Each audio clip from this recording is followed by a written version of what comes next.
मैं जब मदरसे में पढ़ने के लिए गया तो एक दिन मैंने वालिद साहब से एक दिन पूछा, मैंने कहा मुझे ये बताएं कि बच्चों के कान में अजान दी जाती है, तो आप कहते हैं कि मेरे कान में अजान आपने दी थी, तो ये बताएं कि अजान के बाद आपने क्या कहा था। तो आपकी आंखों में आंसू आए और रोकर मुझे कहने लगे बेटा मैं सोचता रहा क्या कहूं, तो मेरे मुंह से और कुछ नहीं निकला, मैं अजान के फौरन बाद पढ़ने लग गया मुस्तफा जाने रहमत पे लाखों सलाम। तो अगर आप अहबाब में से किसी को इस एतबार से शक हो कि इन हजरात का अकीदा दुरुस्त नहीं है,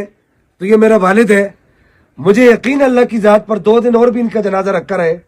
तो इसी तरीके से चमकता दमकता रहेगा। हमने जो अकायद और उसके अलावा नजरियात पर जो पहरा दिया है